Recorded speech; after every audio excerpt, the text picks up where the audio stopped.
Hey, what is going on, people? Just got off of work and I'm gonna get a little workout in. I just said work, then workout. I'm gonna do a little studying, and I wanna just say Ren and Stimpy is the funniest show ever. I think that's my favorite show now. I watched the whole second season. I haven't laughed that long with a TV show. I don't know how long I've laughed so hard in my life, but I recommend watching that show if you can get it on Netflix or the DVD like me. Watch it because this is freaking hilarious. But anyway, I got work tomorrow at 4, so I ain't gonna be up too long.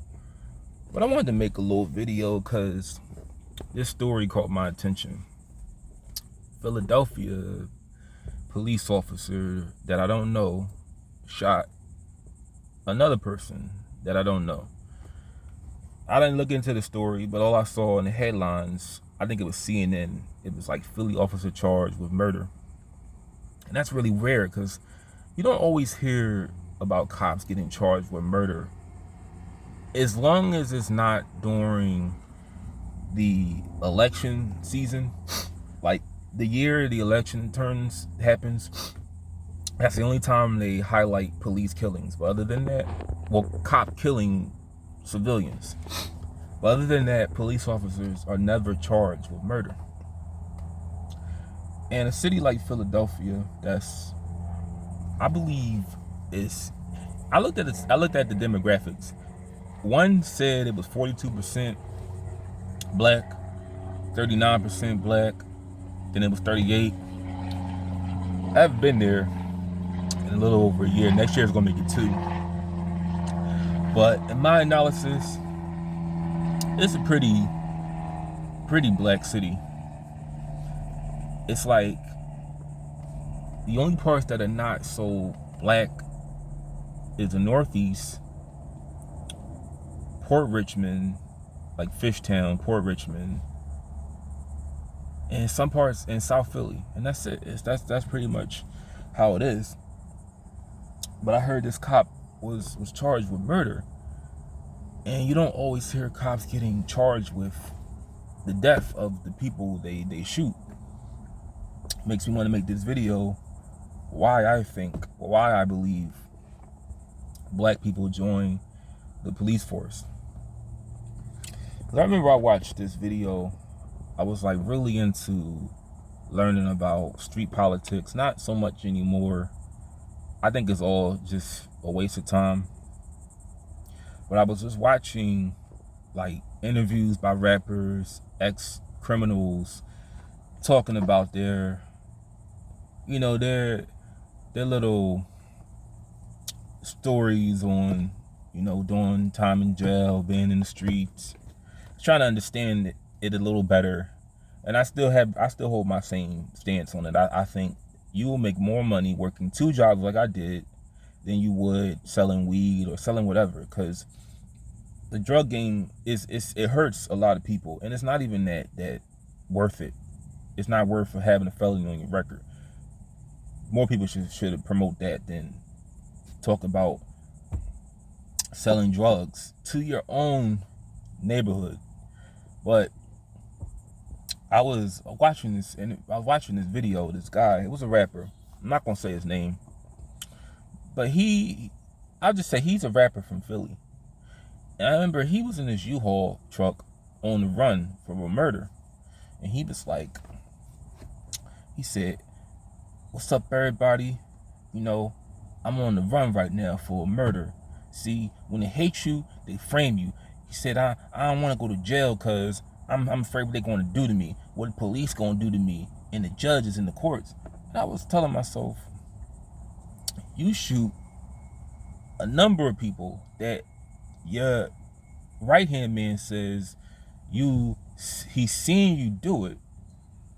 But when it comes to police, when it comes to the courts, when it comes to any other organization or group that has some kind of power over you, you think twice before pulling the trigger.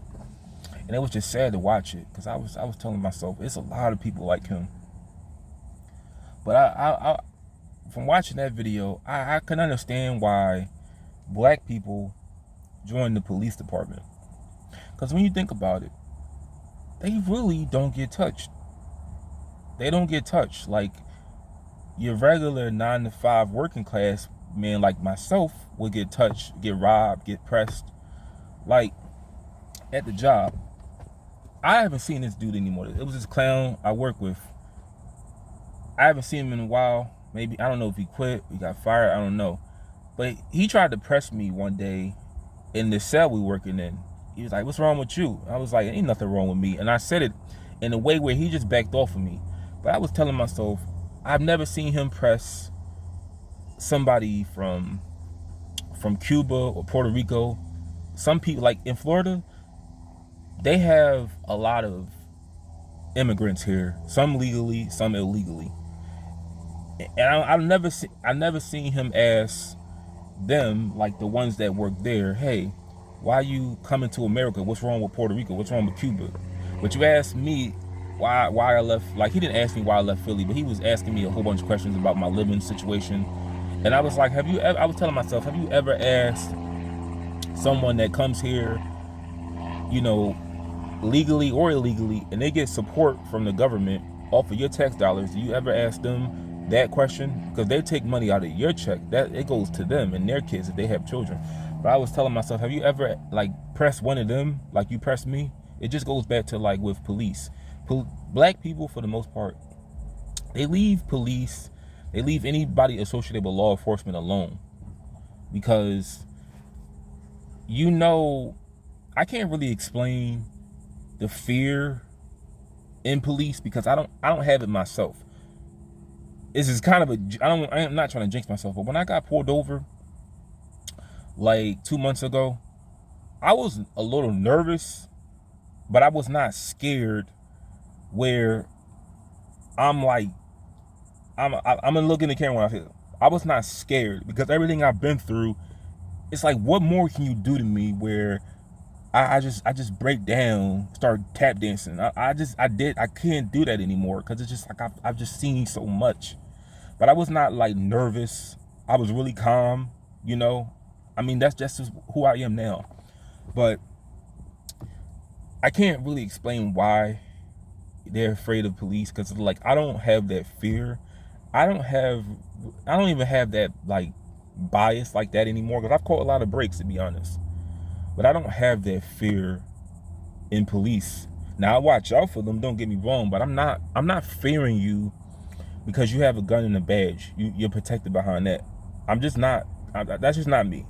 I'm not going to do that. But a lot of black people join the police just like they join gangs. They don't want. They need a sense of assistance. They need that protection. That's what gangs are for. Because you can't stand on your own 2 feet, so you need groups of people to assist you with the fact that you can't stand alone like a man. That's the whole point of gangs. Now, that's for another video if you want to call police a gang. But the reason why black people join the police force is because they're scared. Because they know, and I mean, black people in these inner cities like Philly, like Chicago, like New York, like Detroit. These cities where people dropping dead every day over stupid stuff, they want to feel protected behind that gun and that badge because they know police, for the most part, they don't get touched. And they can justifiably shoot you in some cases.